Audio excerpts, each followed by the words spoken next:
call. Today we are joined by Dr. Yardaena Osband. Go ahead.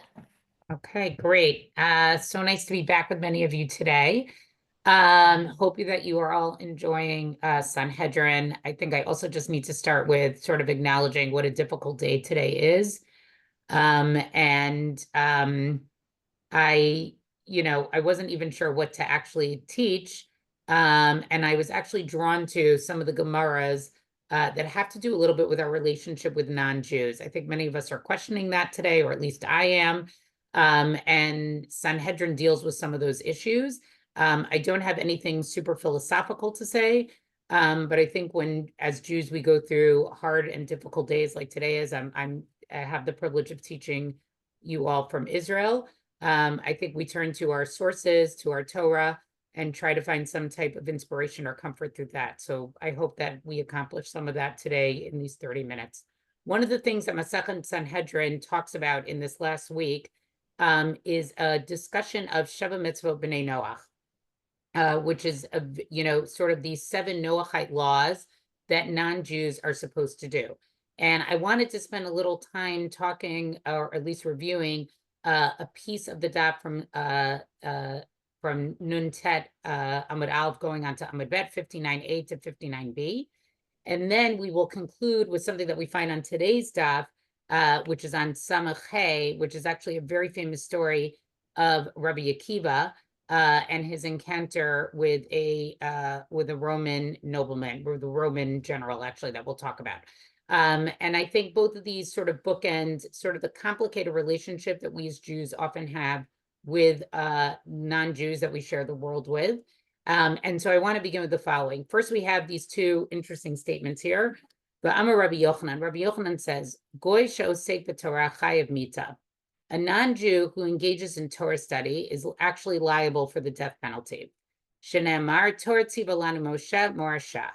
And to prove this, Rabbi Yochanan quotes a pasuk that's from Devarim, chapter 33, verse 4.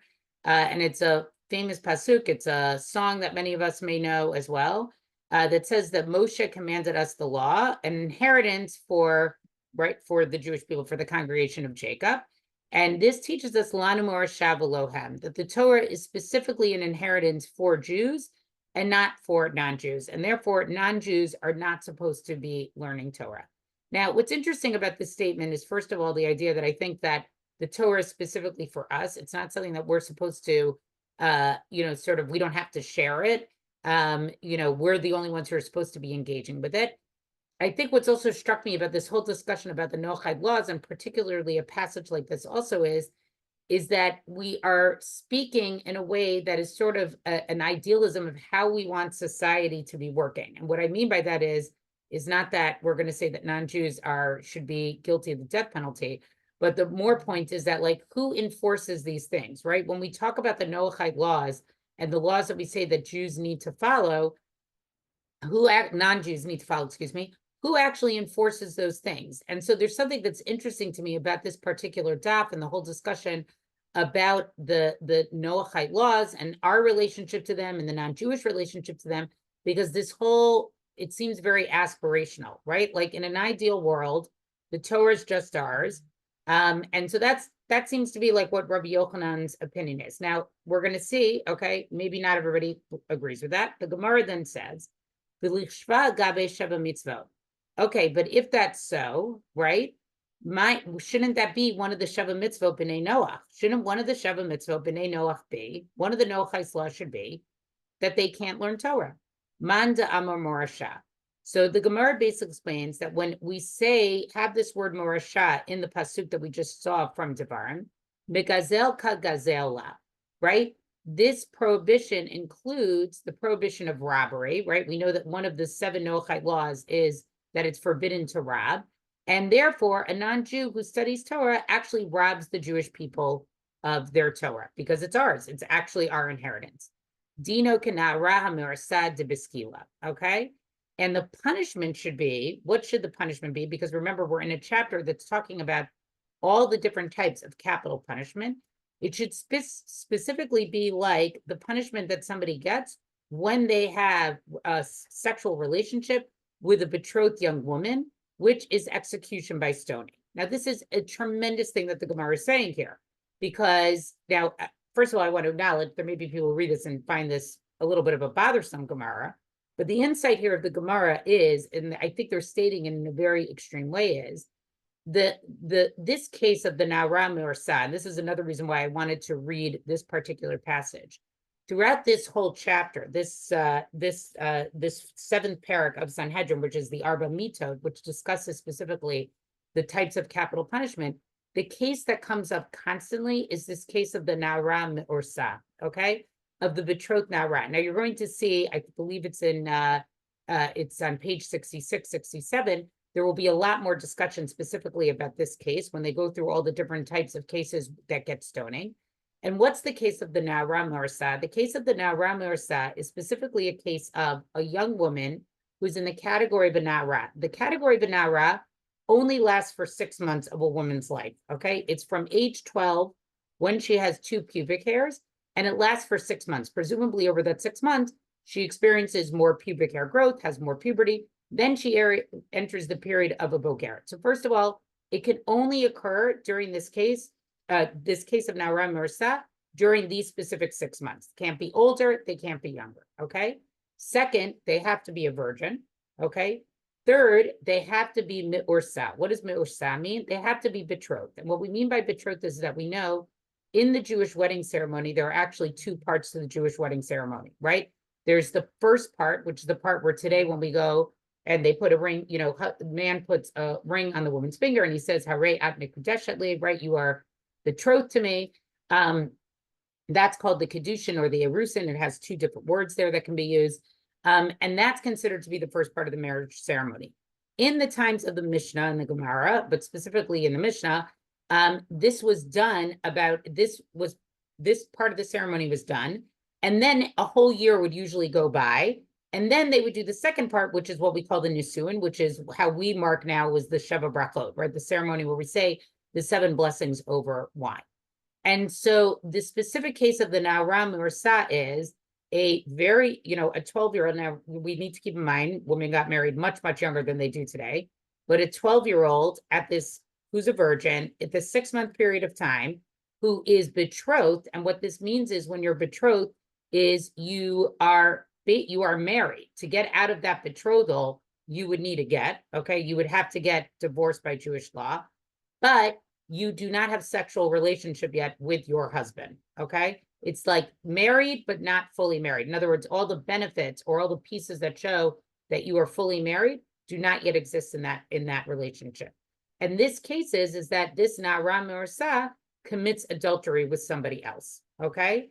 And so I think what the Gemara does is that why do they always come back to this case of the Na'ara Me'orsa? You'll see this a lot in this chapter. They discuss this case, comes up very often, even the Bat Kohen, right? The daughter of a Kohen who's also a Na'ara Me'orsa, it comes up constantly because I think this represents sort of like a particular time of vulnerability, right? Like think about it. You are a very young bride, right?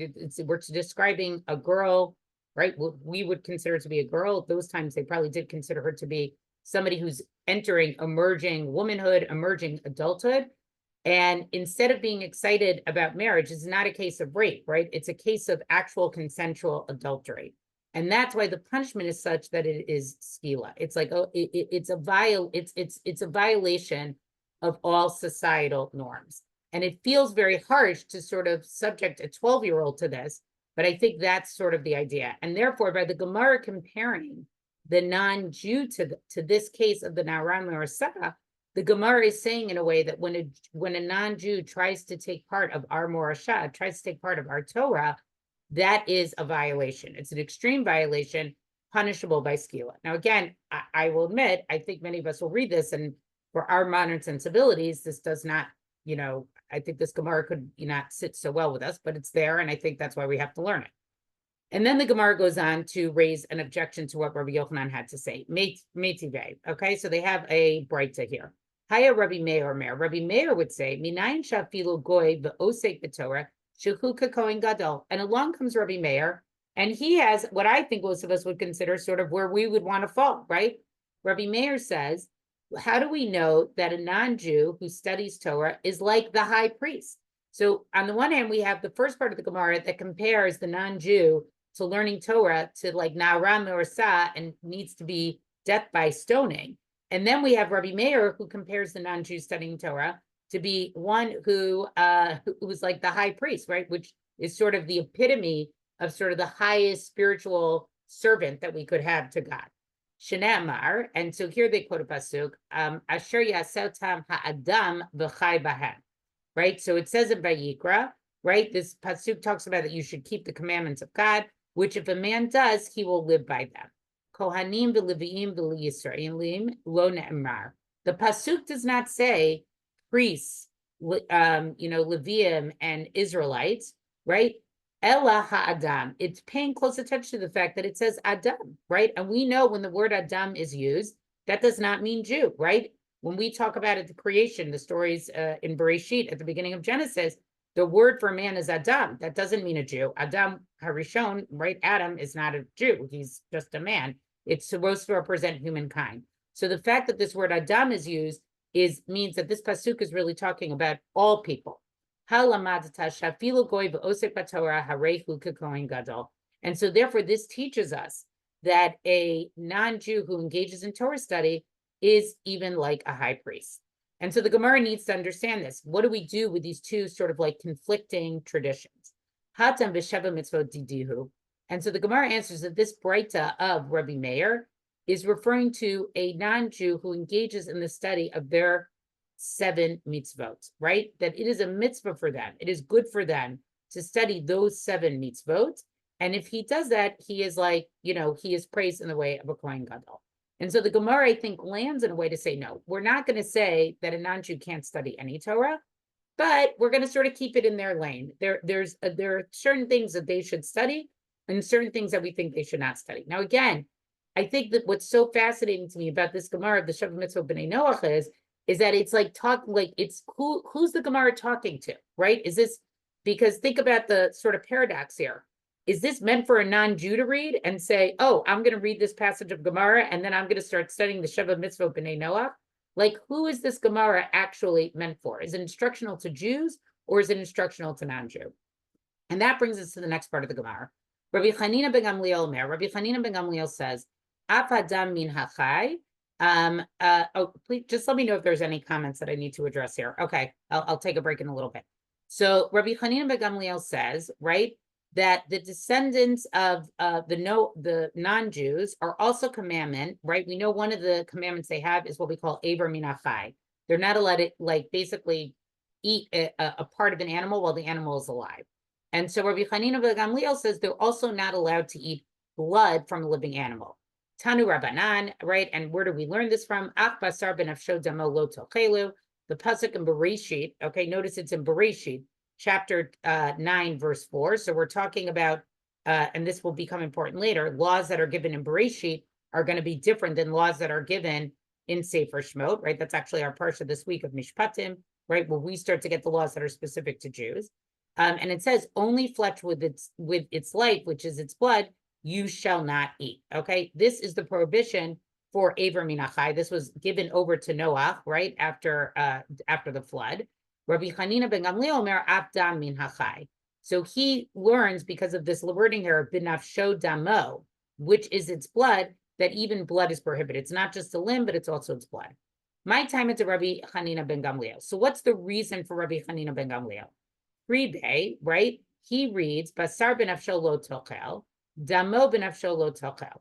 Okay, so he basically reads it that when it says flesh with its life you cannot eat, blood with its life you cannot eat. So he reads it to mean both. It mentions basar, which is the limb. It mentions dam, which is the blood.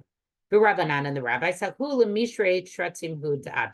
but the rabbis, they come to mean that it permits eating limbs from creeping, crawling animals, right? Like insects or things like that. Okay. And then the Gemara goes on to say, Ki yotze b'davar ata omer. Okay, similarly, you could say that this opinion of Rabbi Chanina, that blood from living animals is also forbidden to the Jewish people, in particular, because it says, Rak chazak levilti achol hadam, ki hadam hu hanefesh. In Devarim, chapter 12, verse 23, there's a specific commandment to us that says, only be steadfast in not eating blood, as the blood is the life, right? We're basically commanded as Jews that we're not allowed to eat blood. Ze aver mina. So what do we say? Brak chazak lebilti achol hadam. Ze aver mina chai. So this line of brak chazak lebilti achol hadam refers to the specific prohibition of eating a limb from a live animal. Ki adam hu hanefesh, right? And adam hu hanefesh, that specifically refers to the part of eating blood from a live animal. So the Gemara basically says that Rabbi Hanina could say that he learns it from this. He doesn't need this pasuk in Bereshit. And the rabbis, what would they do with this pasuk in Devarim? So they would say that it comes to teach the prohibition against consuming blood spilled in the process of bloodletting, right, through which the soul departs. In other words, if you do bloodletting, which we know is like an ancient way of medicinal, that if it comes out that way, somehow it's not attached to the body, and maybe you could eat that. And this is the pasuk the rabbis would use this. Now, then the Gemara says, Lama li l'michtav livnei Noach, ulama li l'mishnei b'Sinai. So the main question now that they have for Rabban Chanina ben Gamliel is, why do I need the Torah to write this halacha that is given, this law that was given to non-Jews in Genesis? And then why does it need to be repeated to us in Devarim? In other words, once those laws are given to the Noachites, we know then that those are laws that all humankind should do. So why do we need to have it repeated? And so this is essentially what the Gemara is going to want to talk from here, is get into a discussion of that some of these laws that the Noachites are supposed to do seem to be repeated specifically for Jews. And what does it mean when they're repeated again for a Jew? Rabbi Yossi Rabbi Hanina. So we can understand the answer to this according to an opinion of Rabbi Yossi, the son of Rabbi Hanina, to Amar Rabbi Yossi Rabbi Hanina, because Rabbi Yossi said in the name of Rabbi Hanina, Kol mitzvah shenemar l'bnei Noach nishnei b'Sinai lazeh ne'amra. Any mitzvah that was first said to the Noachites and then was repeated at Sinai was stated for this group and that group. In other words, if it's said twice, it's basically there to teach us it applies to non-Jews and it applies to Jews. And this seems to make a lot of sense. L'bnei Noach v'lo nishnei b'Sinai. Let's say there's a law that was given just to Bnei Noah, but was not given again, or was not repeated again after the giving of the Torah. L'Yisrael namra v'lo libnei Noah. That applies only to Jews and not to non-Jews, right? In other words, what the Gemara is saying here is, according to this opinion, is that once the Torah is given, okay, if it isn't repeated to the Jews, then any law that was given before only applies to the Jews, even if that law was given to non-Jews. And the only law that this is true of is the law of Gid HaNasheh. Remember, the Gid HaNasheh is the prohibition of eating the sciatic nerve, right? That comes from Genesis chapter 32, when Yaakov wrestles with the angel. And so that is a law that is stated only in Genesis. It is never repeated again in the Torah. But they basically learn from this, because it's not repeated again, once you have the giving of the Torah, any of those laws that are not repeated again, it's kind of counterintuitive a little bit, means it's just for the Jews, okay? And therefore, Gid HaNasheh, not eating the sciatic nerve, is just for the non-Jew. Amar Mar. And so the master then says in a brisa, Kol mitzvah she'ne'amra libnei Noach v'nishnit b'Sinai lazeh v'lazeh ne'amra. Adarabba, mid'nishnit b'Sinai liYisrael ne'amra v'lo libnei Noach.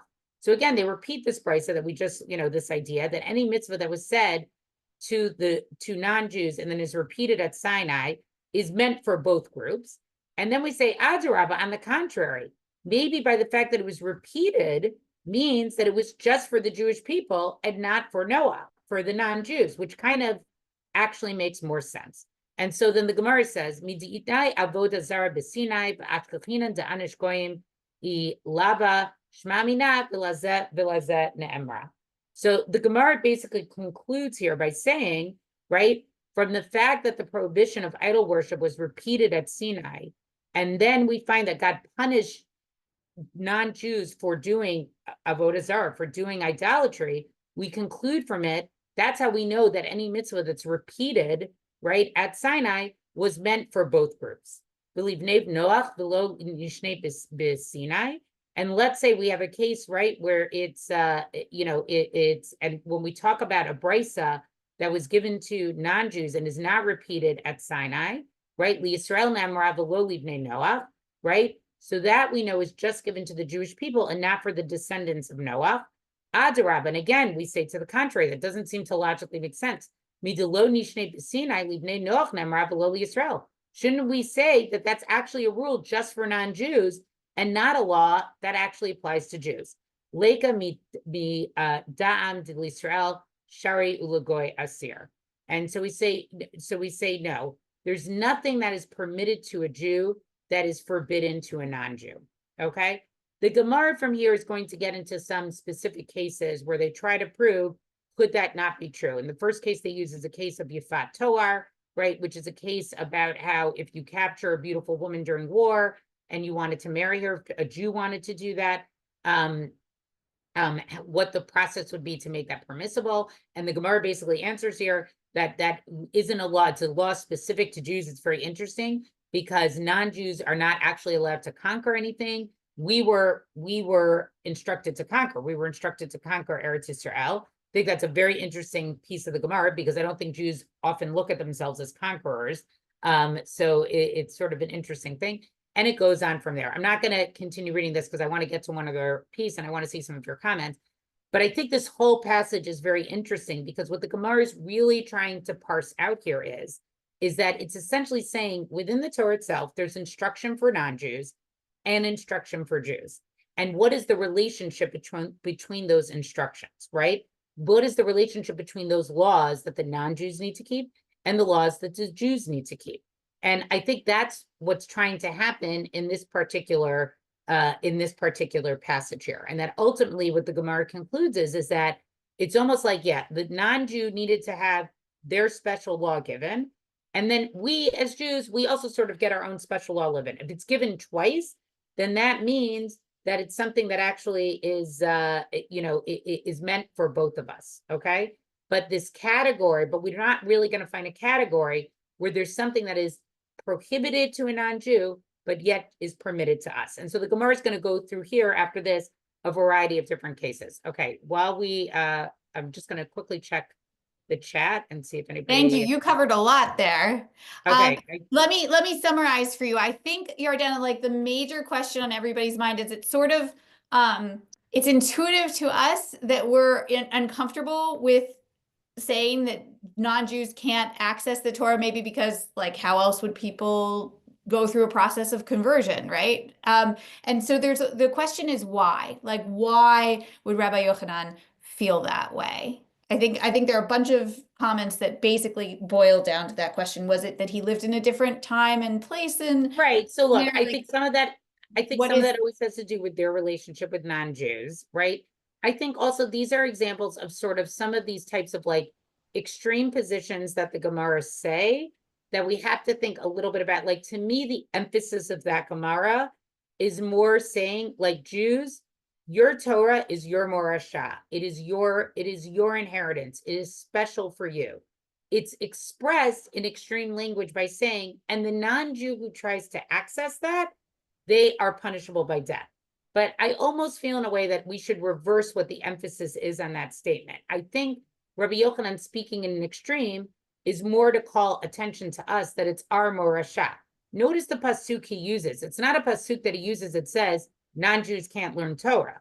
The pasuk that he uses is saying, Torah tziva lanu Moshe morasha kihilat Yaakov. The pasuk is a positive pasuk. Very often when these Gemaras want to say something negative about non-Jews, it will bring a pasuk that sort of reflects that negativity towards the non-Jew. What I think is so interesting about it is that the pasuk is actually, it's a pasuk we sing. It's a beautiful pasuk. Rabbi Yochanan comes and he gives it a little bit of an extreme interpretation, but I think actually it's more for us to internalize that because again, who is this Gemara meant for? Is it that he thinks some non-Jew is going to read this passage like, and then be like, oh, I better not learn Torah anymore because I'm going to get, I'm actually, I'm culpable of capital punishment? That statement is meant for the Jew. That statement is not meant for the non-Jew. Okay, I want to get to one other quick passage before we finish here. This is just to sort of end our discussion of sort of non-Jews. So this would come into the category of, we have a variety of different Gemaras that talk about a sage who meets with a sort of well-known non-Jew, okay? So some of these Gemaras are, for example, there's a very famous Gemara about Shimon HaTzadik, who was probably the best high priest in the Second Temple period. And there's a very famous Gemara where he meets Alexander the Great. We know that there's a Gemara in Gittin, Rabbi Yochanan ben Zakkai, right, when Jerusalem is under siege, and he meets Vespasian, and then Vespasian becomes the emperor. So we have a variety of these Gemaras where we have this encounter between a sage and a non-Jew and a famous non-Jew. And the question always becomes, are these actual stories that happen, or is this a literary device of the Gemara? I tend to go a little bit more towards there, okay? That this is like a literary device where we're basically taking two foils and we want to say something about them.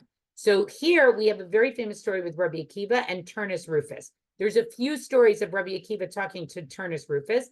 Does anybody know who Turnus Rufus is? You could drop it in the chat. But essentially, he was the governor of Judea during the Hadrianic persecutions, right? So remember, Second Temple falls, right? And then there's like the Bar Kokhba revolt. There's these terrible persecutions, the Hadrian persecutions, and ultimately, Turnus Rufus is responsible for Rabbi Akiva's death, right? Rabbi Akiva becomes martyred because of what's happening during these persecutions. It is forbidden to study Torah. It is forbidden to circumcise. It's a very, very difficult time for the Jews. So Turnus Rufus sort of represents everything that's evil and bad about Rome. And he's having this encounter with Rabbi Akiva, who, remember, Rabbi Akiva ultimately falls to him. And that's why this conversation is so important. But again, there's a bunch of these that appear in the Midrash and in the Gemara itself. That could be a whole separate class that we could do together. Tarnusifus Rasha at Rabbi Akiva. Okay, so the question is, the context here is that there's basically a statement here that certain types of sorcery can't take place on Shabbat. Like you won't get your answer in Shabbat. Now, that in itself is fascinating because it kind of seems to acknowledge that some of that sorcery actually works, okay? But Turnus Rufus basically says to Rabbi Akiva, and notice they call him Harasha, Amar lo, umayom miyamim. So he basically says, how is Shabbat different than any other day? Amar lo, so Rabbi Akiva says to him, Umar gavar migvurin. What makes this man, meaning you, right, Turnus Rufus, what makes you better than any other man? I mean, that's a very, very sort of like fresh way for him to speak to the Roman leaders. So that's why I have a hard time believing this actually happened. It's more expressing a sentiment of what we would like to say. You think you're such a great governor, you're a great ruler, you're a man like everybody else is a man. You're not actually more important or more special than anybody else. Amar le, and so he says back, right, Turnus Rufus says to Rabbi Akiva, Demarit Savi, Shabbat Nami Demarit Savi. So he says, I am more distinguished because my master, meaning the emperor, wants me to be. He appointed me to be governor. And Rabbi Akiva says, Shabbat too is because my master wants it that way. Meaning God, his master, Turnus Rufus, you are not my master. God has decided that Shabbat is also. So now we also see sort of this type of dialogue where it's like, we are able to use what the non-Jew says about us and we turn it around, like his own logic, we can turn it on himself to prove our point.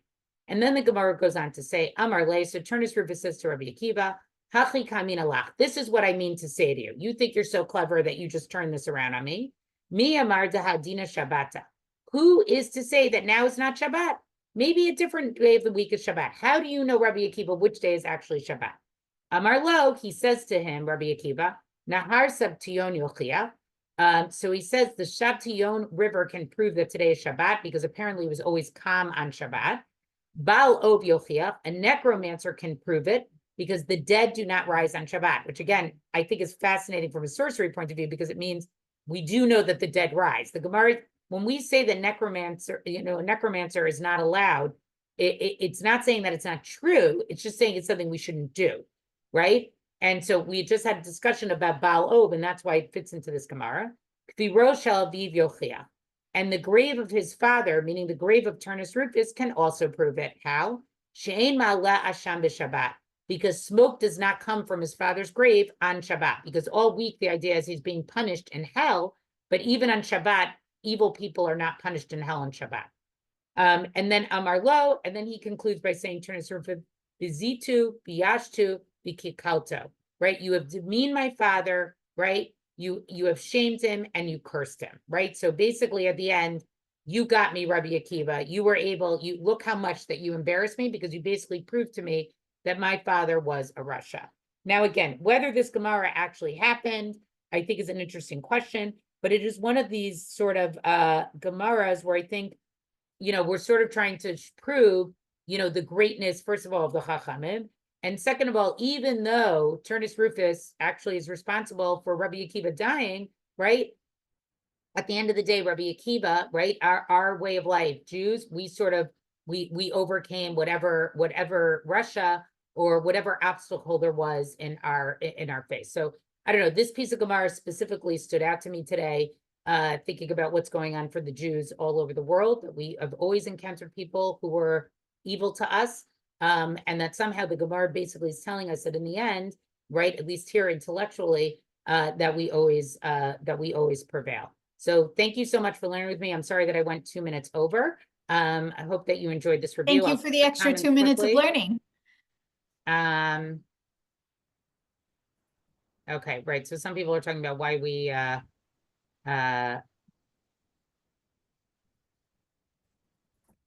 okay, some people agree with me that they think these are literary devices. Yes, Lynn, I agree with you that it's interesting Akiva cites the work of a necromancer to prove the point. That's exactly what I'm trying to say. It's not that the Talmud, it's not that we're saying it's not true. We're just saying it's not something we should participate in. So I find that to be very interesting. I don't know more about that. It's something that struck me as I've been learning Daf Yomi. So I think, right, I think many of us like to say that he's, somebody was thinking of Monty Python. Okay. I hear that. Okay. Yes. So you can Google, there's a lot of articles about Turnus Rufus and Rabbi Akiva. I should have, and thank you. I should have said, was Turnus Rufus actually, was he actually real? So that's also an interesting question. Okay. Thank you, everybody. Okay. Thank you. Good to be with you and learn with you. We will see you again in 1 week, everyone. Shabbat Shalom. Shabbat Shalom.